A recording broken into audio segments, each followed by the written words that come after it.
फेसबुकवर अकाउंट नसणारी आपली शेवटची आई होती. फेसबुकवर अकाउंट नसलेले आपले शेवटचे वडील होते. पण त्याच्या पुढे टेक्नॉलॉजीचा इम्पॅक्ट जास्त झाला. म्हणजे आई-वडील रील स्टार झाले मुलांमुळे. दरम्यानच्या काळामध्ये काही घटना अशा घडल्या. एक मुलगा, तर मेसमध्ये आम्ही बसलोय, मस्तपैकी गप्पा सुरू आहेत. तो मस्तपैकी जोरजोरात हसतोय आणि पुढच्या 10 मिनिटांमध्ये बातमी कानावर येते, की त्याने आत्महत्या केली.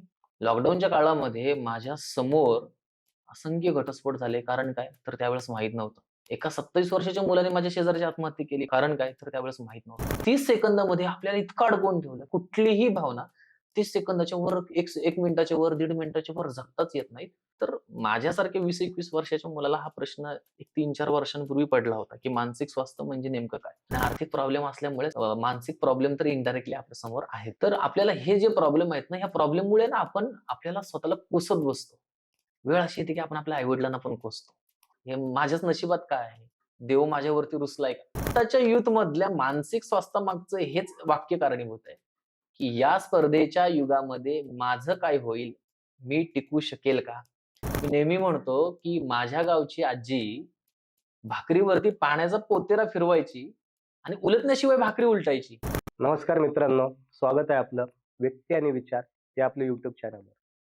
प्रत्येक माणूस दिवसभर धावपळ करतो, ते एक सुखी समाधानी आयुष्य जगण्यासाठीच ना. पण तो खरं समाधानी आहे हे तो कधी मान्य करत नाही. त्यामागचं कारण म्हणजे जीवनातील धावपळीमुळं आपण स्वतःला विसरत चाललोय. ॲक्च्युअली मित्रांनो, खरंच आपण स्वतःला विसरत चाललोय. त्यामागचं नक्की कारण काय? आपलं मानसिक आरोग्य तर नीट आहे ना? बरं, मानसिक आरोग्य म्हणजे काय? यात सामान्य मुद्द्यावर आपले असामान्य विचार व्यक्त करण्यासाठी आपण आज आमंत्रित करत आहोत श्री उद्देशजी पवार सर यांना. नमस्कार सर. नमस्कार. स्वागत आहे आपलं व्यक्ती आणि विचार या आपल्या युट्यूब चॅनलला. तर माझा पहिला प्रश्न आपल्याला होता की मानसिक स्वास्थ्य म्हणजे काय? तर माझ्यासारख्या 20-21 वर्षाच्या मुलाला हा प्रश्न एक 3-4 वर्षांपूर्वी पडला होता, की मानसिक स्वास्थ्य म्हणजे नेमकं काय? आपण नेहमी म्हणतो, की तुम्ही कसे आहात? तुमची जडण-घडण नेमकी कशी झाली? या गोष्टी तुम्हाला डिफाईन करतात. माझी जडण-घडण ही एका संवेदनशील प्लॅटफॉर्मवरती झालेली आहे. आपण अति भावनिक असणारं एक मध्यमवर्गीय कुटुंब जे म्हणतो. त्यात माझे वडील अति भावनिक आहेत आणि माझी आई म्हणाल तर ती अति व्यावहारिक आहे आणि ते एक जोडपं असं आहे, की न्यूट्रल जोडपं आहे. तर या कुटुंबाच्या जडणघडणीमध्ये माझं वाढ किंवा संगोपन झालं. आणि मग प्रत्येक गोष्टीकडे बघण्याचा दृष्टिकोन त्या पद्धतीने डेव्हलप होत गेला. आणि लहानपणापासून बोलण्याची आवड असल्यामुळे वाचनही चालू होतं. आणि मग सामाजिक प्रश्न नेमके काय आहेत, याकडे बघण्याचा दृष्टिकोन लहानपणापासूनच होता. दरम्यानच्या काळामध्ये काही घटना अशा घडल्या, की सर तुम्हाला आश्चर्य वाटेल. एक मुलगा उस्मानाबादचा होता. मी नाव आता त्याचं सांगणार नाही. मी एस-पी कॉलेजमध्ये शिकत होतो आणि तिथल्या आमच्या हॉस्टेलच्या मागच्या साइडला एक मेस आहे. तर मेसमध्ये आम्ही बसलोय, मस्तपैकी गप्पा सुरू आहेत. तो मस्तपैकी जोरजोरात हसतोय आणि पुढच्या 10 मिनिटांमध्ये बातमी कानावर येते, की त्याने आत्महत्या केली. कारण काय? माहित नाही. हां, माहीत म्हणजे त्या काळात तर त्यावेळेला तर आम्हाला नाही कळलं, की हे नेमकं कारण काय? तर त्याच्या ट्रॉमामध्ये आम्ही सगळेजण होतो. मग फेब्रुवारी 2021 चा काळ आला. तिथे असं झालं, की Instagramचा एक काही लाखो फॉलोअर्स असलेला एक रील स्टार त्याने आत्महत्या केली. कारण काय? माहीत नव्हतं. लॉकडाऊनच्या काळामध्ये माझ्या समोर असंख्य घटस्फोट झाले. कारण काय? तर त्यावेळेस माहीत नव्हतं. एका 27 वर्षाच्या मुलाने माझ्या शेजारची आत्महत्या केली. कारण काय? तर त्यावेळेस माहीत नव्हतं. मग माझ्यासारख्या अल्पबुद्धी असलेल्या माणसाला प्रश्न पडला, की हे सगळं होतंय का? काहीतरी कारण पाहिजे या गोष्टीमागचं. बरोबर. बरं आपल्याला असं वाटलं नाही, आपण जाऊन आत्महत्या केली असं काय होणार आहे का? काहीतरी कारण असणार आहे म्हणून तर आपण आत्महत्या करणार आहोत. मग मी ह्या गोष्टींचा शोध घ्यायला सुरुवात केली. मग माझ्या लक्षात आलं, की ज्या माझ्या कॉलेजमधल्या ज्युनियरने आत्महत्या केली होती, त्याचं कारण होतं अपयश. ज्या रील स्टारने फेब्रुवारी 2021 मध्ये आत्महत्या केली होती, त्याचं कारण होतं यश व्यवस्थित जगता येत नाहीये. ज्या माझ्या 27 वर्षाच्या मित्राने, माझ्या शेजारी राहणाऱ्या एका मित्राने आत्महत्या केली, त्याचं कारण होतं आई-वडिलांचा असलेला कमी विश्वास. आणि घटस्फोटाच्या ज्या मी शृंखला पाहिल्या, की सातत्याने घटस्फोट होतायत, तर यामागचं कारण होतं लॅक ऑफ कम्युनिकेशन. पती-पत्नीमध्ये कुठलाही संवाद नाहीये. ह्या सगळ्या गोष्टी ज्यावेळेस मी चाचपून पाहिल्या आणि मग माझ्या लक्षात आलं, की अरे मानसिक स्वास्थ्य म्हणजे हे केलं म्हणजे तुम्ही मानसिकदृष्ट्या सदृढ झालात असं होणार नाही. कारण ह्याचं कारण यश आहे, याचं कारण अपयश आहे, याचं कारण लॅक ऑफ कम्युनिकेशन प्रत्येकाचं आहे. कारण वेगवेगळं. कारणं वेगवेगळी आहेत आणि याचं कारण काहीतरी वेगळंच आहे. ह्याला यश जगताच येत नाहीये. मग अशी सगळी कारणं वेगवेगळ्या कारणांनी ह्या प्रत्येकाने स्वतःचं आयुष्य संपवून घेतलं किंवा कुटुंब विभक्त झाली. मग माझ्या लक्षात आलं, की मानसिक स्वास्थ्य ही जी संकल्पना आहे ना, ही व्यक्तिपरत्वे नाही. मी तुम्हाला हे नाही सांगू शकत तुमच्या मॉड्यूल ऑब्लिंग गटामध्ये काय चाललंय, तुमच्या बरोबर. सेरेब्रम मध्ये काय झालंय, त्याच्यावर हां. न्यूरोलॉजिकल कंट्रोल आणा आणि मग तुम्ही मानसिकदृष्ट्या स्वास्थ्यवान. ही भाषा सर्वसामान्याची नाहीये ना. सर्वसामान्याला त्याला पटतील, त्याच्या डे टू डे लाईफ मधल्या गोष्टी सांगणं गरजेचं आहे. मग माझ्या लक्षात आलं, की माझ्या वडिलांसाठी मानसिक स्वास्थ्य का असू शकतं? तर मी माझ्या मुलांचं व्यवस्थित संगोपन करू शकतोय. याचं समाधान म्हणजे माझ्या वडिलांसाठी मानसिक स्वास्थ्य आहे. माझ्या आईसाठी मानसिक स्वास्थ्य का असू शकतो? तर मुलांना सुखात जेवताना बघणं आणि हं. पतीच्या प्रत्येक डिसिजन मागे खंबीरपणे उभं राहणं, हे माझ्या आईसाठी मानसिक स्वास्थ्य आहे. माझा भाऊ काय, याचं मानसिक स्वास्थ्य कुठलं असू शकतो? तर घरातला मी एक मोठा मुलगा आहे. माझ्या आई-वडिलांना माझी गरज लागली, माझ्या लहान भावाला माझी गरज लागली. त्या वेळेला मला तितक्या सक्षमपणे उभं राहता आलं पाहिजे. याचं जे समाधान आहे ते माझ्या भावासाठी मानसिक स्वास्थ्य आहे. मी समजा स्पर्धा परीक्षेचा अभ्यास करणारा एक विद्यार्थी आहे, एक लेखक आहे, एक वक्ता आहे. तर माझ्या कामामधून मला मिळणारं जे समाधान आहे ना, ते माझ्यासाठी मानसिक स्वास्थ्य आहे. तेव्हा मानसिक स्वास्थ्य ही संकल्पना आपण कुठल्याही चौकटीमध्ये अडकवून ठेवू शकत नाही, की बाबा हे म्हणजेच मानसिक स्वास्थ्य. तर मला असं वाटतं, की डे टू डे लाईफमध्ये ज्या घडणाऱ्या गोष्टी आहेत, त्याचं सातत्य असणं गरजेचं आहे. मी तुम्हाला एक उदाहरण देतो. मी इकॉनॉमिक्सवरती प्रचंड विश्वास ठेवणारा माणूस आहे. मायकल क्रेमर, अस्तर डफलो अच्छा. आणि अभिजित बॅनर्जी भारतीय वंशाचे आहेत. त्यांना एक नोबेल पारितोषिक मिळाला होता 2 वर्षांपूर्वी इकॉनॉमिक्स मधला. तर यांनी काय सांगितलं, की तुम्ही आहे ना एखादा देश सुधरवायला जाऊ नका. तुम्ही त्या देशाचे तुकडे सुधरवायला जा. म्हणजे तुम्ही देशाचा विचार करताय तर राज्यांना सुधरवायला जा. राज्याचा विचार करताय तर जिल्ह्यांना सुधरवायला जा. जिल्ह्याचा विचार करताय तर तालुक्यांना सुधरवायला जा. मग तुम्ही ज्यावेळेस छोट्या-छोट्या घटकांवरती काम कराल ना, ते छोटे-छोटे घटक सुधरतील आणि सुधरलेले असंख्य घटक ज्यावेळेस एकत्र येतील, त्यावेळेस ते तुम्हाला व्यवस्थित सगळं सुधरलेलं दिसणार आहे. त्यामुळे मोठ्या पार्टवरती काम करण्यापेक्षा आपण छोट्या-छोट्या पार्टवरती काम केलं पाहिजे, असं त्याने इकॉनॉमिक्समध्ये सांगितलं आणि माझं एक डेली ऑब्झर्वेशन असं आहे, की इकॉनॉमिक्समधल्या ज्या काही कन्सेप्ट आहेत, त्या आपल्या डे टू डे लाईफमध्ये कशा वर्क करतात. तर मी तुम्हाला सांगतो, सपोज माझा मोटो आहे पैसा कमवणं. बरं. आज मला ₹10 भेटले आणि माझा दिवसाचा खर्च भागला. म्हणजे मी मानसिकदृष्ट्या सक्षम झालो का? नाही. नाही. मला उद्याची चिंता आहे. उद्या नेमकं काय होणार आहे मला माहीत नाही. मला असं वाटते, की मानसिकदृष्ट्या सक्षम असणं किंवा मानसिक स्वास्थ्य तुम्ही तुमच्या समाधानाच्या कृतीतलं सातत्य किती आहे हे महत्वाचं आहे. आपण किती तुम्ही समाधानी आहे हे हां. महत्वाचं आहे. आणि तुम्ही रोज किती समाधानाची कृती करताय. म्हणजे तुम्ही समजा एखाद्या ठिकाणी वर्क करताय. तुम्ही ₹1000 तुम्हाला दिवसाचे काम करायचे भेटतात. तुम्ही वर्क करताय. तुम्ही समाधानाने काम केलं, तुम्हाला दिवसाचे ₹1000 भेटले. तर एक दिवस काम करून तुम्हाला मानसिक स्वास्थ्य मिळणार नाही. तर ते काम सातत्याने घडलं पाहिजे. हेच प्रत्येक बरोबर. बाबतीमध्ये ज्या गोष्टी आपल्याला आनंद देतात ना, त्या गोष्टी दररोज घडल्या पाहिजेत. मग त्या गोष्टी आपल्याला समाधान देणार आहेत आणि इनडायरेक्टली आपलं मानसिक स्वास्थ्य व्यवस्थित राहू शकेल, असं मला वाटतं. त्यामुळे मानसिक स्वास्थ्य ही काही आपण कुठल्या डेफिनेशनमध्ये बंदिस्त करू शकत थोडक्यात नाही. मानसिक स्वास्थ्याची अशी काही व्याख्या नाहीये. नाही. प्रत्येकासाठी हे वेगळी त्याची व्याख्या आहे. कारण याच्या मागे सर मिडल क्लास फॅमिलीमध्ये मानसिक स्वास्थ्याच्या बाबतीमध्ये तुलनेने जास्त प्रमाण आढळतो आणि श्रीमंत घरामध्ये सुद्धा आता हे प्रमाण आढळायला लागलंय. कारण मी तुम्हाला सांगतो, Facebookवर अकाउंट नसणारी आपली शेवटची आई होती. हो. बरोबर आहे. पांढरा कुर्ता, पांढरा लेंगा आणि पांढरी गांधी टोपी घालणारे आपले शेवटचे आजोबा होते. अगदी बरोबर. Facebookवर अकाउंट नसलेले आपले शेवटचे वडील होते. तुमच्या WhatsAppवरचा जो स्माइलीचा डायमीटर आहे, त्याच्या दुप्पट डायमीटरचा टिळा लावणारी आपली शेवटची आजी होती.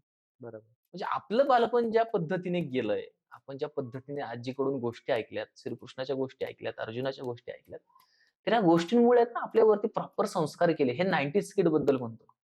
त्याच्यापुढे जे झालं ना, त्याच्यापुढे टेक्नॉलॉजीचा इम्पॅक्ट जास्त झाला. आईचे Facebookवर अकाउंट यायला लागले, वडिलांचे Facebookवर अकाउंट यायला लागले. म्हणजे आई-वडील रील स्टार झाले मुलांमुळे. बरोबर. ह्या गोष्टी पाहायला मिळाल्या. आणि मग त्याच्यामुळे काय झालं, की 2000च्या नंतर मानसिक स्वास्थ्य नावाचा प्रश्न अधिक गंभीर झाला. तो प्रश्न या आत्महत्येच्या शृंखलेपर्यंत आता येऊन पोहोचलेला आहे, की ज्याच्यावरती खरंच आपण गांभीर्याने विचार केला पाहिजे. थोडक्यात 2000च्या आधी जे टेक्नॉलॉजी नंतर जे आता बेनिफिट झालेत, हं, तर हं. त्याचे काही दुष्परिणाम म्हणजे जे आपलं मानसिक स्वास्थ्य आता खराब होतं. खराब होतं. मी एक तुम्हाला सांगतो, त्या मधल्या काळामध्ये ना, मी एक रिसर्च करण्याचा प्रयत्न केला, की ही लोकं सातत्याने आत्महत्या का करतायत? मग लक्षात आलं, की आपण ज्या गोष्टी वापरतो ना, त्याचे इम्पॅक्ट व्हायला लागलेत सर. बरं. म्हणजे तुम्हाला Facebookवर तुम्हाला तुमच्या मित्राचा वाढदिवस आहे, हे Facebook तुम्हाला सांगतं. तुम्हाला कौतुक वाटतं, माझ्या मित्राचा वाढदिवस आहे, मला माझं Facebook सांगतंय. माणसाचा जर विचार केला, तर हे आपल्यासाठी सगळ्यात घातक आहे. आपण कोण आहोत? आपल्याला मेमरी कार्ड बसवलेला आहे का कुठला? नाही. नाही. आपण संवेदनशील प्राणी आहोत. आपण विथ इमोशन्स एकमेकांसोबत कनेक्ट झालेलो आहोत. तुम्हाला 10वी ला कुठल्या फेसबुकने सांगितलं होतं तुमच्या मित्राचा वाढदिवस आहे? कुणी स्टिल तुमच्या लक्षात होतं. तुमचं कुठल्या Instagramवरती कुठली स्टोरी पडत होती का 10वी ला, की मग कळत होतं मित्राचा वाढदिवस आहे.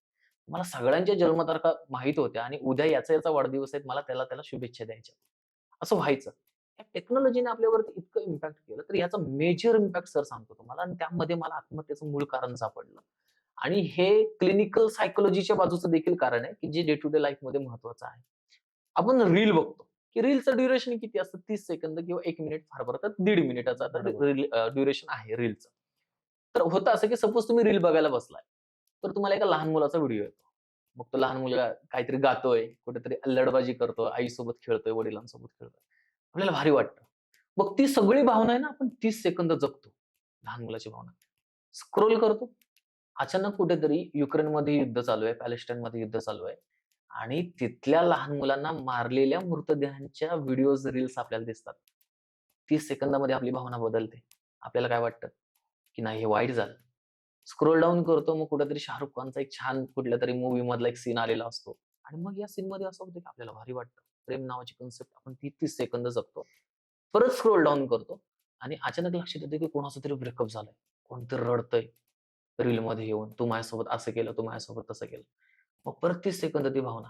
सर अडचण ही झालीये, की आपल्याला एक भावना 30 सेकंदाच्या पलीकडे आता जगताच येत नाहीये. मिनिटा-मिनिटा आपल्या भावना चेंज आणि होतात हे आहेत. इम्पॅक्ट कोणी केले? हे इम्पॅक्ट टेक्नॉलॉजीने केले. मी जे रीलचं तुम्हाला उदाहरण सांगितलं, यानेही इम्पॅक्ट केलेले आहेत. 30 सेकंदामध्ये आपल्याला इतकं अडकवून ठेवलं, की आपल्याला ही भावना कुठलीही भावना 30 सेकंदाच्या वर 1 मिनिटाच्या वर, 1.5 मिनिटाच्या वर जगताच येत नाहीत. मग असं व्हायला लागलं, की मला जर आता डिप्रेशन आलंय ना, मला जर आता प्रेशर आलंय ना, तर मला त्यातून पटकन बाहेर पडायचं. पटकन म्हणजे 30 सेकंद, 1 मिनिटं किंवा 1.5 मिनिटामध्ये मला त्यातून बाहेर पडायचंय आणि मला पटकन बाहेर पडायचं तर मी आत्महत्या करणार. माझं आयुष्य संपून घेणार. असं पण होतं ना, की आपण सोशल मीडियाला बघतो, हं, की जग किती पुढे चाललंय हं, आणि आपण कुठं ना कुठं त्यांचं कंपॅरिझन स्वतःसोबत हं. करतो. मग आपल्याला वाटतं आपण काहीतरी खूपच मागे चाललोय. हं. मग आपलं डिप्रेशन वाढत जातं. बरोबर, बरोबर. त्याच्यातनं हे चुकीचं पाऊल उचललं जातं. हां, हां. म्हणजे मी तुम्हाला काय म्हणतोय, की टेक्नॉलॉजीच्या कचाट्यात सापडणारी मुलं म्हणजे 16-17च्या मुलांवरती कुठल्या कुटुंबाचा प्रेशर असतो? कुठल्या कुटुंबाने सांगितलं, की "तू मला महिन्याला ₹5,000-10,000 दे. मग आम्ही जेवू, तरच थांब घरात." असं 15-16 वर्षाच्या मुलाला कोण सांगतं? आत्महत्या करतायत ना ही मुलं. का करतायत बरं? आय-एस, आय-पी-एसची मुलं आत्महत्या का करतायत? यामागे कारण असं आहे, की कम्युनिकेशन नाहीये. मग ही लोकं टेक्नॉलॉजीकडे जातायत. जर तुम्ही 1.5 तास तुमच्या जवळच्या व्यक्तीला संवादामध्ये गुंतवून ठेवू शकत असाल, तर तुम्हीही वाचाल आणि तुमची व्यक्तीही वाचेल. पण तीच व्यक्ती 1.5 तास जर त्या Instagramवरती, YouTubeवरती अशा रील स्क्रोल डाउन करत असेल, की ज्या रील काहीच गरजेचं नाहीये. त्याचा त्याच्यावरती इम्पॅक्ट पडणार आणि मग लक्षात येतं, की 4 भिंतीमध्ये माझं जे कुटुंब आहे ना, हे माझं नाहीये. मग तो बाहेर जागा शोधायला सुरुवात करतो आणि मग बाहेरच्या जगाचे त्याच्यावरती इम्पॅक्ट पडतात. मला सांगा पॅलेस्टाईनचं घेणं-देणं आहे का आपल्याला? काहीच नाही. हे घेणं-देणं कुठलं? देश जे सांभाळतायत, आंतरराष्ट्रीय पातळीवरती देशाचं नेतृत्व करतायत त्या लोकांना. अगदी बरोबर. स्टिल आपल्याला वाईट का वाटतं? कारण आपण माणूस आहोत. पण इमोशन्स आहेत. मुद्दा असा आहे, की ह्या इमोशनची सुरुवात आपल्या आई-वडिलांपासून झाली पाहिजे, आपल्या भाऊ-बहिणींपासून झाली पाहिजे. आणि तिथंच जर तो स्पेस त्यांना मिळाला नाही, तर ही लोकं बाहेर पडतात. बाहेर ती जागा शोधण्याचा प्रयत्न करतात. आणि मग बाहेरचं जग असं आहे, की बाहेरचं जग आहे ना, जगू देत नाही माणसाला. कुठल्याही मुलाला जगू देत नाही. आणि त्याचं म्हणणं आहे, की नाही तू जे जगतोयस हे एवढंच आयुष्य आहे. याच्या पलीकडे जाण्याची गरज नाहीये. 15-16 वर्षाच्या मुलाला कळतं, की कुठलातरी 10 वर्षाचा रील स्टार लय फेमस झालाय. पण तो बरोबर. मुलगा हा विचार करत नाही, की माझं डोमेन काय आणि त्याचं डोमेन काय? हा तो विचार फरक करत नाही. कळत नाही त्याला. मला असं वाटतंय, की प्रत्येक आईने आपल्या मुलाला मांडीवरती बसून काही गोष्टी सांगितल्या पाहिजेत. त्याच्याशी बोललं पाहिजे. शाळेत काय झालं? कॉलेजमध्ये काय झालं? प्रत्येक वडिलांनी भले तुम्ही कितीही थकलेले असाल, घरी गेल्यानंतर मुलासोबत बोला, की "बाबा तुला काय झालंय? काय हवंय तुला? काही प्रॉब्लेम आहे का?" हे कम्युनिकेशन जर तुमच्यात राहिलं ना, तर ही मुलं टेक्नॉलॉजीच्या आहारी जाणार नाहीत आणि समाजाला ज्या मुलांशी म्हणजे जबाबदारीच नाही ज्या मुलांवर समाजाची, ती मुलं आत्महत्या देखील करणार नाहीत. आणि या गोष्टींचे इम्पॅक्ट सातत्याने आपल्यावरती व्हायला लागलेत. आणि मला असं वाटतं, की हे जे इम्पॅक्ट होत आहेत ना, ते प्रचंड घातक आहेत. मागच्या काही दिवसांपासून मी स्वतः मुलांसोबत बोललोय. मुलांसोबत रडलोय, कारण त्यांच्या गोष्टी ऐकून कुठल्याही माणसाला पाझर फुटेल, असे छोटे-छोटे प्रश्न आहेत आणि या प्रश्नांना जर हाताळायचं असेल ना, तर आपल्या आई-वडिलांनी मानसिकदृष्ट्या सक्षम झालं पाहिजे. आपल्या मुलांना व्यवस्थित विचारपूस केली पाहिजे असं मला वाटतं. स्पर्धा परीक्षेसाठी आता तुम्ही ब्लॉग मध्ये प्रसिद्ध आहात. हं. तर त्याच्यामध्ये भरपूर असे तुमचे अनुभव आहेत. तर ते अनुभव तुमचे नेमके कसे होते? बरोबर. मी 5 ऑक्टोबर 2021 ला ब्लॉग लिहायला सुरुवात केली. मी तुम्हाला सांगितलं की फेब्रुवारी 2021 ला एक असा-असा इन्सिडेंट झाला आणि त्याच्या आसपास बरेचसे इन्सिडेंट झाले आणि मग त्यानंतर मला असं वाटलं की आपण लिहिलं पाहिजे. मी ब्लॉग लिहायला सुरुवात करण्यामागचं कारण हे होतं, की सर आपल्या मिडल क्लास लोकांची अडचण काय माहिती आहे का? आपल्याला आर्थिक प्रॉब्लेम भरपूर आहेत. आणि आर्थिक प्रॉब्लेम असल्यामुळे मानसिक प्रॉब्लेम तर इनडायरेक्टली आपल्या समोर आहेच. तर आपल्याला हे जे प्रॉब्लेम आहेत ना, ह्या प्रॉब्लेममुळे ना आपण आपल्याला स्वतःला कोसत बसतो. वेळ अशी येते की आपण आपल्या आई-वडिलांना पण कोसतो, हो. की मी का या कुटुंबात जन्माला आलो? हे माझ्याच नशिबात काय आहे? देव माझ्यावरती रुसलाय का? हे प्रश्न बालमनाला पडतात. मग मला लक्षात आलं, की ह्या मुलांना आहे ना, रात्री डोकं टेकवताना असे असंख्य विचारांचा भडीमार आहे. मग त्याच मुलांच्या जर त्या मोबाईलच्या डेस्कटॉपवरती जर माझा एखादा लेख पोहोचू शकला तर? म्हणजे तुला जे वाटतं ते मलाच वाटतंय, मलाही वाटतंय. कुठेतरी मला जे त्यांचं वाटतंय मन ते ह्यालाही वाटतंय. हलकं होण्यासाठी. हां. म्हणजे मला त्या ब्लॉगच्या माध्यमातून एवढं सांगायचं होतं, की जे तुम्ही भोगताय ना, हे आपल्यातले इथं आत्ता सदाशिव पेठेमध्येचा जर विचार केला, सदाशिव पेठेमध्ये 4-1 लाख विद्यार्थी अभ्यास करतायत. तर तुम्ही जे भोगताय ना, तर तुमच्या आसपासची 5,000-10,000 मुलं सुद्धा तेच भोगतायत. त्यांनाही तोच प्रश्न आहे. त्यांनाही वाटतं, की आपलं आयुष्य असं का आहे? आणि मग दुःखाचे वाटेकरी ज्यावेळेस भेटतात ना मुलांना, मग असं लक्षात येतं, की नाही हे प्रत्येकाच्या आयुष्यात चालू आहे. आपल्याच आयुष्यात चालू नाहीये. मग त्यांना उत्तरं देण्याचा मी प्रयत्न केला. उत्तर म्हणजे का? तुला थरथरायला का होतंय? सपोज एखादा रिझल्ट आला. रिझल्टमध्ये आपलं नाव नाहीये किंवा परीक्षेची तारीख जवळ आली. मग मला थरथरायला का होतंय? तुला थरथरायला होतंय कारण तू अभ्यास करत नाहीयेस. सपोज मला सांगा, तुमच्यासमोर एखादी गोष्ट जवळ आली. त्या गोष्टीकडे बघितल्यानंतर लय थरथरायला होणार. का होणार आहे? कारण त्या गोष्टीसाठी आपले प्रयत्न नाहीये. मग मी हे मुलांना सांगितलं. मुलांना सांगितलं मोह वाईट आहे. मी त्यांना एक गोष्ट सांगितली होती, की माझ्यासमोर मोहाचं झाड आहे. भरगच्च भरलेलं आहे, काळी-निळी सावली देतंय. मला जर आता त्या सावलीचा मोह झाला, तर मी नक्कीच संपेल. आता माझं कार्यरत असणंच महत्वाचं आहे आणि मला जर आरामाची सवय लागली, तर मी नक्कीच संपेल. रोज सकाळी उठल्यावरती नियतीशी होणारा माझा रोजचा करार जर आज झाला नाही, तर माझा दिवस सार्थकी लागणार नाही. तो केवळ संपेल. आज बापाला मिठी मारू वाटत होती. मी थोडा वेळ थांबलो. ही जर मिठी ताटकळतच राहिली, तर राहिलेली मिठी त्रास देईल आणि बाप अचानक संपेल. म्हणजेच काय? तर जे आज आहे ते मी करणं गरजेचंच आहे. ते जर मी नाही केलं तर मी उद्याला काय तोंड द्यायचं? आता माझं कार्यरत असणंच गरजेचं आहे. ते जर मी सुरू ठेवलं, तर बापाला मिठी आणि मोहाला लाथ सहज मारता येईल. ह्या मी बरोबर. गोष्टी मुलांना सांगितल्या. मग हे मी मुलांपर्यंत पोहोचवल्यानंतर असं झालं, की मुलं रडायला लागली. ज्यांना बाप नाही त्यांना बाप आठवायला लागला, की म्हटले, "अरे, मी आयुष्यात माझ्या बापाला कधी मिठी मारली नाही. बाप हयातीत नाहीये." हे वाचल्याने असं झालं, की नाही माझ्या बापाची मला आठवण आली. मुलांनी जिथून भेटेल तिथून मला फोन करायला सुरुवात केली. जिथून नंबर अवेलेबल होईल तिथून फोन करायला सुरुवात केली. मग माझ्यासारख्या माणसावर दडपण काय तर माहिती आहे का? सर माझा अनुभव किंवा मी 1% जर काही गोष्टी जास्त समजून घेतल्या असतील, तरी सुद्धा मी त्या पात्रतेचा नाहीये ना. माझं सर एवढंच टार्गेट होतं, की मला या मुलांना आत्ता हे सांगायचंय, की बाबांनो हे तुमच्याच आयुष्यात सुरू नाहीये. हे तुमच्यासोबत अभ्यास करणाऱ्या असंख्य मुलांच्या आयुष्यामध्ये सुरू आहे. त्यामुळे ठाम आणि उद्या सकाळी उठून अधिक जो म्हणे तयारीला. मी नेहमी म्हणतो, की आपल्या पिढ्यांना आहे ना, न थांबण्याचा शाप आहे. हो. आपण थांबलो की आपण संपलो. थोड्या दिवसांनी मग त्या ओळीमध्ये मी चेंज केला. मी म्हटलं, आपल्या पिढ्यांना न थांबण्याचा शाप आहे. नाही, नाही आशीर्वाद आहे. न थांबण्याचा शाप कसा असू शकतो? चांगलंच आहे ना. न थांबणे हा आशीर्वाद असू शकतो माझ्या दृष्टीने. मी मी त्या पॉइंटला त्या मुलांना सांगितलं. आणि मग सर मला असं लक्षात आलं, की ही जी मुलं आहेत ना, ओंकारेश्वरच्या पुलावरती जर तुम्ही अजूनही जाऊन बघितलं, तर अजूनही एखादं मुलगं ढोपरामध्ये डोकं घालून बसलेलं तुम्हाला दिसेल. प्रश्न त्याचे गंभीर आहेत. ओंकारेश्वरच्या मंदिरामध्ये आत्ताही तुम्ही जाऊन बघितलं, तर अजूनही 2-4 जण हात जोडून देवाकडे काहीतरी मागत असतील, की बाबा माझं काहीतरी चांगलं होऊ दे. कारण याचं कारण असं आहे, की यांना खूप वर्ष सातत्याने अभ्यासामध्ये गेल्यानंतर वाढलेली भयंकर मोठी कॉम्पिटिशन आणि ह्याच्यामध्ये मी टिकू शकेल का? म्हणजे मी नेहमी म्हणतो, की आत्ताच्या युथमधल्या मानसिक स्वास्थ्यामागचं हेच वाक्य कारणीभूत आहे, की या स्पर्धेच्या युगामध्ये माझं काय होईल? मी टिकू शकेल का? ह्या गोष्टींचा विचार अधिक होतोय आणि त्याच्यामुळे मानसिक स्वास्थ्य बिघडायला लागलंय. मला इतकंच वाटतंय, स्पर्धा परीक्षेचा अभ्यास करणारा विद्यार्थी असो किंवा इतर कुठल्या गोष्टीसाठी स्ट्रगल करणारा विद्यार्थी असो, या विद्यार्थ्याला ना त्याच्या आई-वडील आणि त्याच्या जवळच्या व्यक्तीने समजून घेतलं पाहिजे. मित्र कितीही आधार देणारे असले, तरी सपोज मी आता नापास झालोय. मला भयंकर फ्रस्ट्रेशन येणार आहे. मला या वेळेला टोकाचं पाऊल सुद्धा उचलू वाटणार आहे.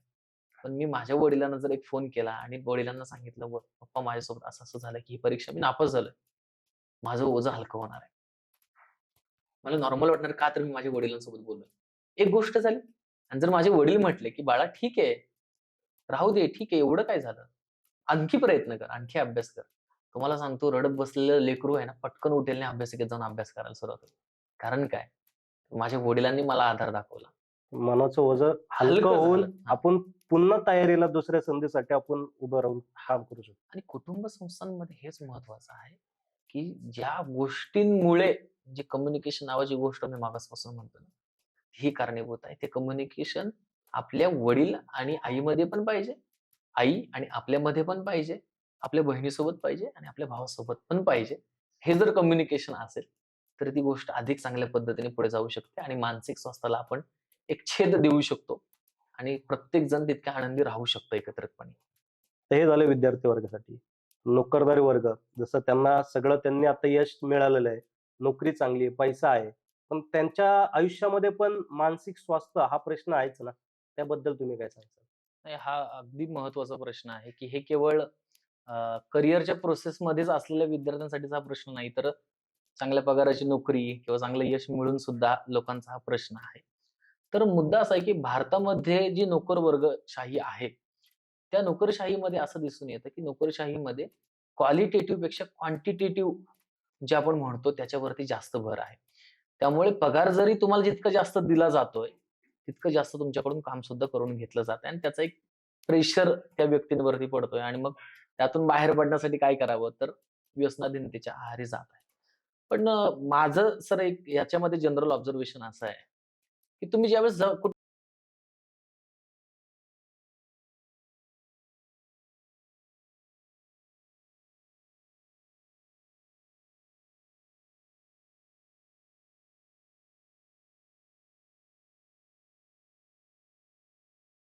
त्यामुळे अशा जबाबदार माणसाने ना आपली उत्तरं स्वतः शोधायची असतात. तुम्ही म्हणताय ना, आजूबाजूला भयंकर काहीतरी विचित्र सुरू आहे आणि याच्यामध्ये मी माझी मेंटल पीस कशी शोधायची? तर मी एक गोष्ट आहे, की जी नेहमी सांगतो. एक राजा होता. तर तो राजा आहे ना, चित्रकलेच्या बाबतीमध्ये आहे ना, खूप जास्त त्याला चित्रकार खूप आवडायचे.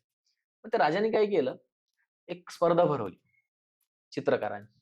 जो सगळ्यात चांगलं चित्र काढेल, त्याला मी बक्षीस देणार. आता आपण कन्सिडर करू, की ते 2-1 लाखाचं बक्षीस असेल. त्याच्या राजाच्या एकंदरीत प्रजेमधले, आसपासच्या राज्यामधले असंख्य चित्रकार त्याच्याकडे आले आणि त्या राजाने काय केलं, चित्रकारांसाठी पीस हा विषय दिला. पीस म्हणजे काय तर शांतता. शांतता. तर चित्रकारांनी चित्र काढले, सगळे काढले, सगळे काढले. प्रत्येकाला ज्या पद्धतीने चित्र काढू वाटलं त्या पद्धतीने त्यांचं चित्र काढला आणि आपल्या कलाकारीचा अर्थ ओतण्याचा त्यांनी प्रयत्न केला. तर त्या सगळ्या चित्रांमध्ये राजा 2 चित्र निवडतो. तर त्यातलं पहिलं चित्र असं असतं, की असं एक छानसा धबधबा कोसळतोय डोंगरावरून. मस्तपैकी स्वच्छ पाणी असलेला तलाव आहे. पाखरं जातायत. कापूस विंजल्यासारखी ढगं आहेत. झाडं आहेत. तिथं मस्तपैकी घरटे बांधून पक्षी आहेत. आणि कुठलातरी एक माणूस शांत मासेमारी करत तिथं बसलाय. आणि याला त्याने पीस असं नाव दिलंय या चित्राला. तर असे ते चित्र पाहतो आणि म्हणतो, की ओके या पद्धतीने आणि ते चित्र बघितल्यानंतर असं वाटलं, की अरे हां, धिस इज पीस.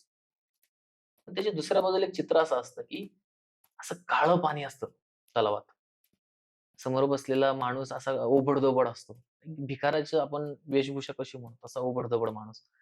समोर आहे ना लाल रंगाचा पाणी पडणारा धबधबा, जोरात काहीतरी पाऊस पडलाय आणि पडलेली झाडं, दरड कोसळली आणि तिथे एक मध्ये एक झाड आहे. त्या झाडावरती एक पक्षी आहे. असं त्यांनी चित्र दाखवलंय. मग लोकांना ते चित्र दाखवलं जातं. लोकांना म्हटलं, की "यातला कोणाला नंबर द्यायचा?" लोकांना साहजिकच वाटणार ना, की स्वच्छ पाणी आहे, तलाव आहे, माणूस मस्तपैकी बसलेला आहे. त्याला आपण नंबर दिला पाहिजे, हे लोकांना वाटतं. ज्यावेळेस निकाल जाहीर होतो, राजा नंबर कोणाला देतो? त्या दुसऱ्या चित्राला. जिथं काळकुट्ट पाणी आहे, दरड असं का? कोसळलेली आहे, झाडं कोसळलेली आहेत. जोरात धबधबा वरून खाली पडतोय. नदी ओसंडून वाहते रौद्र रूप धारण करून. झाड आहे त्याच्यावर पक्षी आहेत. लोकांना प्रश्न पडला की राजाने याला नंबर का का दिला? दिलं? राजा म्हटला त्या चित्राकडे व्यवस्थित पहा. हे जे पहिलं चित्र आहे ना, या चित्रामध्ये सगळं व्यवस्थित आहे. तलाव आहे, धबधबा आहे, पक्षी आहेत, झाडं आहेत, हवा आहे आणि तिथे हा माणूस शांतपणे मासेमारी करत बसलाय. सगळं व्यवस्थित असताना जो शांत बसलेला माणूस आहे ना, त्याचं मला कौतुक नाहीये. पण दुसऱ्या चित्रात बघा, काळं पाणी आहे, झाडं पडलेली आहेत. सगळी छिन्न-विछिन्न परिस्थिती आहे. पण तिथे आहे ना, ती एक आई आहे पक्ष्यांची. ती काडी गोळा करून घरटं बांधते या परिस्थितीमध्ये. तिची आई आहे ना, ती पीस दाखवते, ती शांतता दाखवते. तुम्ही शांत असणं म्हणजे तुमच्या आजूबाजूची परिस्थिती खूप भारी आहे आणि मग तुम्ही शांत झालात असं नाही. तुमच्या आजूबाजूची परिस्थिती कशीही असो, कितीही भयंकर असो, अशा काळामध्ये तुम्ही तुमची कामं किती व्यवस्थित करताय, तुम्ही तुमची कर्तव्य किती निभावताय, याच्यावरून तुमचं मेंटल पीस ठरणार आहे. त्यामुळे ज्या आयटी सेक्टरमध्ये किंवा इतर ठिकाणी काम करणारे जे वर्ग आहेत, त्यांना जर हा ताण आला असेल, तर त्यांनी ही कथा नेहमी आठवा, की आजूबाजूला सगळं व्यवस्थित आहे, चांगलं आहे, गोड-गोड आहे आणि अशा काळामध्ये आपण काम करणं कौतुकाचं नाही हो. आजूबाजूला वाईट परिस्थिती आहे. काही धड नाहीये. रिसोर्सेस नाहीयेत. अशा काळामध्ये आपल्या कामाला चिटकून राहणं जे असतं ना, ते ह्या दुसऱ्या चित्राने पाहिलेलं आहे. ह्या दुसऱ्या चित्राने दाखवलेलं आहे. मला असं वाटतं, की हा संदेश प्रत्येक आयटी सेक्टरमध्ये काम करणाऱ्या किंवा इतर ठिकाणी काम करणाऱ्या, की ज्याला प्रचंड फ्रस्ट्रेशन आलेलं आहे, त्या माणसाने हा संदेश घेतला पाहिजे. आपल्यासाठी शांततेची व्याख्या काय आहे ना, हे जास्त महत्त्वाचं आहे. त्यामुळे या नोकर वर्गासाठी एक, तो त्याच्या कामाकडे कसा बघतोय ते. 2, तो त्याचं काम किती व्यवस्थित करतोय ते. 3, त्याच्या आजूबाजूची परिस्थिती छिन्न-विछिन्न असताना सुद्धा त्याचं काम नीट करण्याची त्याची किती तयारी आहे. आणि एवढं सगळं उरकून घरी गेल्यानंतर त्याच्या पत्नीकडून, त्याच्या आईकडून, त्याच्या कुटुंबातल्या व्यक्तींकडून किती चांगल्या पद्धतीने त्याची विचारपूस होते. या सगळ्यावरती त्याचं मानसिक स्वास्थ्य अवलंबून आहे. हे आपलं चाललेलं संभाषण जे कोणी ऐकतंय, त्यांनी ह्या 4 गोष्टींवरती लक्ष आवर्जून ठेवलं पाहिजे. नक्कीच. मानसिक स्वास्थ्याचा प्रश्न 1% का होईना आपल्याला कमी करता येईल. जर आपल्याला आपलं मानसिक स्वास्थ्य व्यवस्थित ठेवायचं असेल, तर अशा किमान काही गोष्टी आपण करू शकतो. तर मी सुरुवातीलाच सांगितलं, की प्रत्येकाचे प्रश्न वेगळे आहेत. त्याचे मानसिक स्वास्थ्य मिळवण्याच्या जागा वेगळ्या आहेत. त्यामुळे विपश्यनेला गेलो, तिथे 7-8 दिवस शांत बसलो. म्हणजे माझा प्रश्न सुटेलच का? तर मला थोडा डाऊट आहे. म्हणजे विपश्यना हा जो फॅक्टर आहे, हा फॅक्टर अगदी महत्त्वाचा आहे. तिथे जाऊन आपण कुठल्या पद्धतीने मेडिटेशन करतोय, हे जास्त महत्त्वाचं आहे. पण मला असं वाटतं, की डे टू डे लाईफमध्ये हे जे मेडिटेशन आहे, म्हणजे तुम्ही मेडिटेशनमध्ये शांत का होता? तुम्हाला 8 दिवस सांगितलं जातं, की तुम्ही बोलू नका. शांत बसा, जे समोर चाललंय ते ऐका. हे तुम्हाला सांगितलं जातं. मग ते 8 दिवसामध्ये आहे ना, तुमचा न्यूरोलॉजिकल कंट्रोल येतो स्वतःवरती. तुम्ही भावनांवरती कंट्रोल करायला शिकता. तुम्हाला व्यक्त कमी व्हावं वाटतं, शांत राहावं वाटतं. तुम्हाला शांतता अनुभवायला मिळते. मग त्या 8 दिवसाच्या इम्पॅक्टमुळे काय होतं, की पुढचे काही महिने, काही वर्ष तुम्ही छान राहता. बरोबर ना? 8 हं. दिवसाच्या मेडिटेशनमुळे तुम्ही काही महिने छान राहता. मला सांगा, एक दिवसभर जर शांत राहायचं असेल, तर हे मेडिटेशन सकाळी 5-10 मिनिटं आपण करू शकत नाही का? नक्कीच. नक्की करू शकतो. मग मला असं वाटतं, की विपश्यना हा अंतिम पर्याय झाला. पण डे टू डे लाईफमध्ये ह्या गोष्टी आपण केल्या पाहिजेत. सकाळी जेव्हा कधी उठो, त्यावेळेस आपण ती गोष्ट ट्राय केली पाहिजे, की मेडिटेशन केलं पाहिजे. मेडिटेशन म्हणजे काय माहिती का सर? ते काही गरज नाही, की आपल्या बॉडीमध्ये कुठले पॉइंट्स आहेत आणि ते पॉइंट्स एकमेकांना कनेक्ट होईपर्यंत ध्यानमग्न होऊन राहायचं नाही. शांत बसा, डोळे मिटा, विचारांचा होणारा भडीमार थांबवण्याचा प्रयत्न करा. तुम्हाला डोळे उघडल्यावर शांत वाटेल आणि हे प्रयोग सकाळीच केले पाहिजेत असं काही नाहीये. एखादा स्वभावाने खूप शांत आहे. हे प्रयोग आहे ना, रिएक्ट होण्याचा जो काळ असतो ना, त्या काळात केले पाहिजेत. त्यामुळे रिएक्ट होण्यामुळे जे परिणाम घडतात, ते परिणाम घडणार नाहीत. आणि दुसरी गोष्ट आपण आहे ना, फ्रस्ट्रेशनच्या काळात म्हणजे मानसिक स्वास्थ्याचा एक बेसिक प्रश्न कुठला आहे माहिती का? हल्ली कुटुंब व्यवस्थेमध्ये आहे ना, मुलाचं खूप मोठं दडपण येतं. का दडपण येतं? आई-बाबांना निवडायचं का पत्नीला निवडायचं? हे हे होतं. हो. त्याच्यामागे ना आपण स्वतः वैयक्तिक कारणीभूत असतो किंवा इव्हन दुसऱ्या बाबतीमध्ये ज्यांचं लग्न झालेलं नाहीये त्यांच्यासाठी सुद्धा हे कारणीभूत आहे, की आपण कुठल्यातरी प्रेयसीच्या प्रेमात असतो, आपण कुठल्यातरी प्रियकराच्या प्रेमात असतो. आपले मित्र देखील असतात, आपले आई-वडील देखील असतात, आपली कुठलीतरी बहीण आहे, आपला कुठलातरी भाऊ आहे. या नात्याची ना एक्सक्लुझिव्हिटी जी असते ना, ती जपता आली पाहिजे. तुम्ही ग्रंथालयात गेलात सर कधी? हो. ग्रंथालयामध्ये आहे ना, पुस्तकं आहेत ना, व्यवस्थित सॉर्टेड केलेली असतात. कादंबरी एका बाजूला, कविता संग्रह एका बाजूला, कथा संग्रह एका बाजूला, लहान मुलांची पुस्तकं एका बाजूला. तर तुम्हाला समजा कादंबरी हवी तर तुम्ही त्या कादंबरीच्या रॅकमध्ये जाता, तिथलं पुस्तक उचलता, ते तुम्हाला इझिली सापडतं. मला सांगा ही सगळी पुस्तकं एकत्रित घेतली आणि मिक्स केली, तुम्हाला तुमचं पुस्तक सापडणार आहे का? अजिबात नाही. नाही सापडणार. नात्यांचंही असं आहे. आई-वडिलांवरती प्रेम करताना आपल्यावरती अतोनात प्रेम करणारी प्रेयसीही आठवली पाहिजे. प्रेयसीला वेळ देताना आपल्यावरती अतोनात प्रेम करणारे आई-वडीलही आठवले पाहिजेत. मित्र विसरले नाही पाहिजेत. ज्या बहिणीला आपण मार्गदर्शक, मोठा खांदा म्हणून हवा असतो ना, त्या बहिणीलाही नाही विसरलं पाहिजे. या प्रत्येकाच्या जागा वेगवेगळ्या आहेत आणि या प्रत्येकाच्या जागेला जर आपण न्याय देऊ शकलो ना, तर मला असं वाटतं की ह्या 4ही नात्यांमुळे आपण सदृढ होऊ शकतो. जबाबदारीच्या रेट्यामध्ये आपण स्वतःला विसरतो. तुम्हाला आठवतंय का दिवाळीमध्ये तुमच्या वडिलांनी हौशीने जाऊन शॉपिंग केली? नाही. मुलांसाठी पैसे बाजूला काढून ठेवले. मुलांनासाठी नक्कीच ते काही ना काही घेऊन येतात. कोकणामध्ये आमच्या शिमगा जास्त फेमस असा सण आहे शिमगा आणि गणपती. त्यामध्ये ना वडील मुलांसाठी कपडे घेतात. आठवते कुठल्या वडिलांनी, कुठल्या आईने हौसेने आपल्याला साडी घेतली स्वतःला? विसरले ना. त्यांचं विसरणं हे आई-वडिलांचं प्रतीक आहे. आई-वडील असण्याचं प्रतीक आहे. तसंच आपण देखील आहोत. आपणही स्वतःला विसरलं नाही पाहिजे. माझ्या मित्र-मैत्रिणींची स्वप्न महत्त्वाची आहेतच. त्याबरोबर माझीही स्वप्न महत्त्वाची आहेत. माझी स्वप्न महत्त्वाची आहेतच. पण माझ्यावर अतोनात प्रेम करणाऱ्या, आयुष्याची स्वप्न पाहणाऱ्या तिच्या त्या प्रेयसीचं स्वप्न देखील महत्त्वाचं आहे. ती लग्न नावाचा सामाजिक करार करून आपल्या घरात भांडी घासायला येणार नाहीये. तिचंही स्वप्न महत्त्वाचं आहे. ते स्वप्न देखील आपण जगलं पाहिजे. आपल्या मित्रांचं स्वप्न देखील आपण जगलं पाहिजे. आपल्या आई-वडिलांचं स्वप्न देखील आपण जगलं पाहिजे आणि आपलं स्वतःचं स्वप्न देखील जगलं पाहिजे. मी नेहमी म्हणतो, आपण मोठे आहे ना आपल्या आजूबाजूच्या लोकांमुळे होतो. तुमच्या आजूबाजूची लोकं जशी असतील ना, तसे आपण असतो. If you are 6th person with the help of 5 person म्हणजे तुम्ही 5 जणांमधले जर 6वे असाल ना, तर तुम्ही त्या 5व्यांसारखे होता. बरोबर. म्हणजे 5 चांगल्यांमधले 6वे चांगले होता. पण तुम्ही 5 वाईटमध्ये असाल ना, तर तुम्ही 6वे वाईट होता. ह्या गोष्टी आहेत. त्यामुळे ह्या गोष्टींचं नात्यांमधलं कोऑर्डिनेशन आपल्याला जमलं पाहिजे. कम्युनिकेशन झालं पाहिजे. मला हे वाटतंय, मला हे करायचंय, त्यासाठी तुमची ही मदत हवी आहे आणि ऐकण्याची देखील तयारी ठेवली पाहिजे. या सगळ्या गोष्टी जर आपण करू शकलो, तर मला वाटतंय हे जे प्रकरण आहे, मानसिक स्वास्थ्य नावाचं प्रकरण, हे पूर्णतः मुळासकट उपटून काढू शकत नाही आपण. पण याला आहे ना एक थोडासा एक कुठेतरी त्याला अंकुश आणू अंकुश शकतो, आणू कमी शकतो. करू शकतो. म्हणजे इतकं कमी करू शकतो, की एखाद्याला आत्महत्या करू वाटली ना, तर त्याचा फोन आपल्याला येईल. एखाद्याला स्वतःला संपवू वाटलं, तर किमान त्याचा फोन आपल्याला येईल. की असं वाटलं, की नाही एकदा ह्या माणसाशी बोललं पाहिजे, एकदा माझ्या व्यक्तीशी बोललं पाहिजे. तर या डे टू डे लाईफमधल्या ॲक्टिव्हिटीज आहेत. तुमच्या आजूबाजूची लोकं तुमच्यासोबत किती व्यवस्थित वागतायत ते माझ्यासाठी मेडिटेशन आहे. मी घरी फोन केल्यानंतर माझे वडील माझ्यासोबत किती व्यवस्थित बोलतायत, हे माझ्यासाठी मेडिटेशन आहे. अभ्यासिकेमध्ये अभ्यास करत असताना माझ्या आसपासची लोकं किती तत्परतेने अभ्यास करतायत. त्यांच्यामध्ये कम्युनिकेशन काय आहे? माझं आणि त्यांचं कम्युनिकेशन काय आहे? हे माझ्यासाठी मेडिटेशन आहे. माझं माझ्या मोठ्या भावासोबतचं कम्युनिकेशन काय आहे? तो माझ्याशी किती व्यवस्थित बोलतोय? हे माझ्यासाठी मेडिटेशन आहे. आणि एक गोष्ट मी शेवटी तुम्हाला सांगतो, ती गोष्ट फार महत्त्वाची आहे, की वपू काळेंचं एक पुस्तक आहे. त्या वपू काळेंच्या पुस्तकामध्ये काय माहिती का? की सीतेला श्रीलंकेपर्यंत नेण्याइतकाच कस्तुरीमृगाचा जन्म.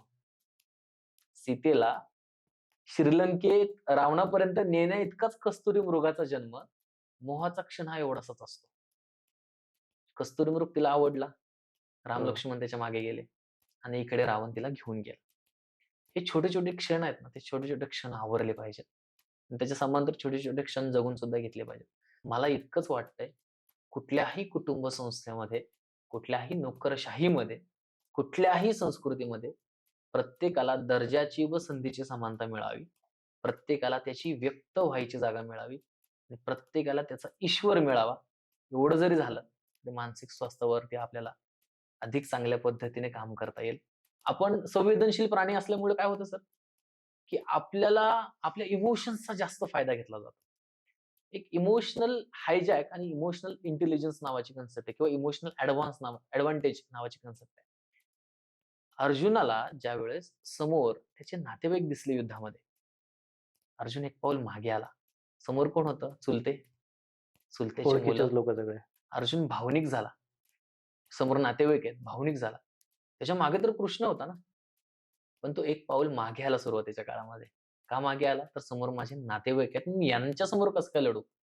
त्यावेळेस आहे ना अर्जुन विसरला होता, की युद्ध धर्म आणि अधर्माचं आहे. म्हणजे अर्जुनासोबत काय झालं? तर अर्जुन इमोशनल हायजॅक झाला. मग तुम्ही हिरकणीचं उदाहरण आठवा बरं. गडावरती गेलीये, दरवाजे बंद झालेत. खाली मुलगा आहे. माझा मुलगा माझी वाट पाहतोय. मला तिथपर्यंत जाणं गरजेचं आहे. मी जर पोहोचले नाही ना, तर माझा मुलगा रात्रभर रडेल. माझं गडावरती काय होईल? अशा काळामध्ये, अशा वेळी कुठलाही मावळा, कुठलाही गिर्यारोहक जो कडा उतरू शकत नाही, तो कडा हिरकणीने उतरलेला आहे. दुसऱ्या दिवशी छत्रपती शिवाजी महाराज हे सगळं पाहतात आणि म्हणतात, "हे कसं शक्य झालं? हिरकणी आता उतरून दाखव बरं." हिरकणी म्हणते, "आत्ता मी उतरू शकत नाही." का बरं? कारण काल माझं बाळ खाली होतं. माझ्या इमोशन्सने मला तिथपर्यंत नेलं. याला म्हणतात इमोशनल एडव्हांटेज. अर्जुनासोबत जे झालं ना, ते इमोशनल हायजॅक झालं. त्यामुळे धर्म आणि अधर्माचं युद्ध तो विसरला. युद्धातून एक पाऊल मागे आला. हिरकणीने जे केलं ना, ते झालं इमोशनल एडव्हांटेज. मला असं वाटतं, की आपण इमोशनल एडव्हांटेजच्या बाजूने अधिक प्रयत्न केले पाहिजेत. आपण जर भावनांच्या कचाट्यात सापडलो ना, तर क्रांती-बिंती जी काही करायची असते आपल्याला ती होणार नाही. त्यामुळे इमोशन्सचा जिथं-जिथं प्रश्न होईल, तिथे-तिथे हायजॅक होण्यापेक्षा इमोशनल एडव्हांटेज घेतलं पाहिजे. अशा छोट्या-छोट्या गोष्टी आहेत सर. या छोट्या-छोट्या गोष्टींमधून आपण पुढे जाऊ शकतो. आणि या गोष्टी जर करत राहिलो, तर आपल्याला अचानक कळेल, की आपण आता मानसिकदृष्ट्या सक्षम झालेलो आहोत, सदृढ झालेलो आहोत. त्यामुळे हे आत्महत्येचं जे सत्र आहे, ते आपल्याला तुलनेने कमी एकाने जरी कमी करता आलं नसेल, तरी आपण जिंकलो असं आपल्याला म्हणावं लागेल. तर सर माझा शेवटचा प्रश्न तुम्हाला असा राहील, की मानसिक समाधानासाठी समाजाला तुम्ही काय संदेश द्याल? अगदी महत्त्वाचा प्रश्न आहे हा आणि मला असं वाटतं, की आजच्या सगळ्या चर्चेचं सार याच्यामध्ये आहे. सर मानसिक स्वास्थ्य किंवा मानसिक समाधान माझ्यासाठी जितकं महत्त्वाचं आहे ना, तेवढंच ते तुमच्यासाठी महत्त्वाचं आहे. त्यामुळे मानसिक स्वास्थ्याच्या बाबतीतलं पहिलं कर्तव्य हे आहे, की जे मानसिक स्वास्थ्य माझ्यासाठी महत्त्वाचं आहे, ते समोरच्यासाठी आहे. आपण एकमेकांचं जपलं पाहिजे. आपण समाजातले आपण टोळी आहे का आपली? कळप आहे का? नाही. नाही. आपण समाजशील प्राणी आहोत आणि इथे आहे ना, एकमेकांचं जी मानसिक स्थिती आहे, ते जपण्याचं कर्तव्य हे एकमेकांचं आहे.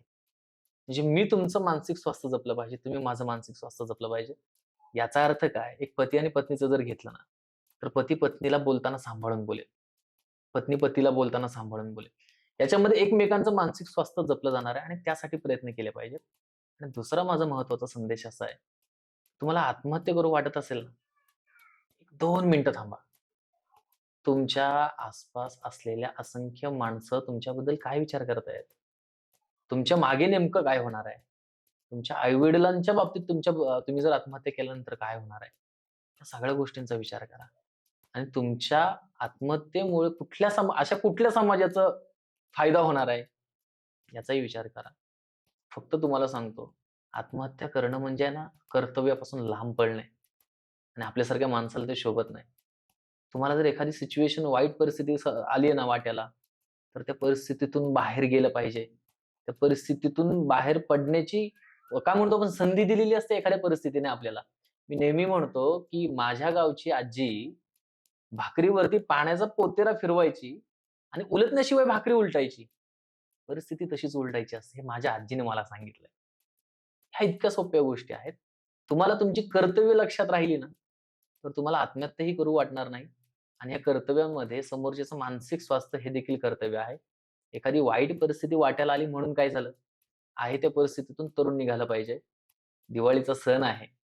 मी एक ओळ सातत्याने टाकत असतो, की जी ओळ प्रचंड भावनिक आहे, की 4,1,000चा किराणा भरून फराळ बनवणारी आई आणि ₹70 सोनपापडीच्या पाकिटामध्ये दिवाळी साजरी करणारी आई.